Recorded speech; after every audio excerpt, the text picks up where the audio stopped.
La priorité au direct. On a justement au téléphone, en direct dans cette émission, de Rabouakar Koïta. Bonjour. Bonjour, mon cher Khalil. Bonjour à vos brillants collègues. Bonjour à vos milliers d'auditeurs. Rapidement, Ibrahim Sourilen Konsouma. Vous avez suivi la déclaration générale de politique du PM devant les conseillers nationaux.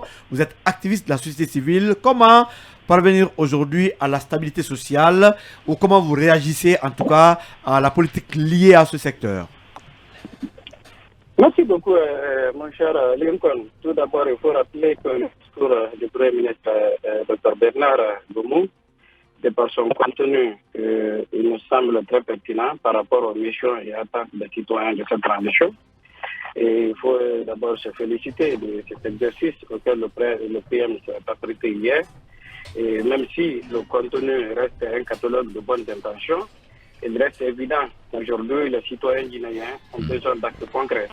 Et nous osons espérer que le Premier ministre et son gouvernement vont traduire en actes concrets et toutes ces bonnes intentions qui ont été exprimées hier dans sa politique générale. Bien. Et vous n'êtes pas sans le savoir que les Guinéens souffrent dans leur chair, dans leur âme, et ils attendent beaucoup de cette transition. Et nous avons relevé un certain nombre d'éléments. Et ici, nous sommes d'accord sur le rendu que le Premier ministre a éloquemment donné aux Guinéens et des raisons de croire à un avenir meilleur. Et même s'il nous semble être très tôt de juger de la sincérité de toutes ces déclarations, mais aussi de la traduction et de ces bonnes intentions en actes concrets. L'autre chose qu'il faut relever aussi est que le Premier ministre Goumou a fait un discours de mobilisation, un discours qui a repris et réitéré les engagements du président de la transition dans un contexte où les Guinéens avaient commencé à se poser de sérieuses questions sur l'orientation et la conduite de la transition. Bien. Et ce que nous retenons aussi en tant qu'acteurs de la société civile, c'est l'engagement pris par le Premier ministre à promouvoir une gouvernance vertueuse. Et ça, c'est vraiment essentiel pour nous, parce que nous le savons tous, les problèmes et difficultés que notre pays connaît sont principalement liés à sa gouvernance. Bien. Et Allez. en plus de tout ça, après cette déclaration de politique générale, il faut noter qu'il y a un certain nombre de défis, non moins importants, qui se dressent sur la trajectoire du Premier ministre et sur lesquels il va nécessairement travailler pour favoriser la réussite de l'action de son gouvernement. Bien. Et pour revenir à votre question, cher Lincoln, Oui. il s'agit premièrement du défi de fédérer toutes les forces politiques et sociales autour de cette politique générale, ainsi que de la feuille de route de son gouvernement, dans le contexte actuel de crise de confiance et de positionnement.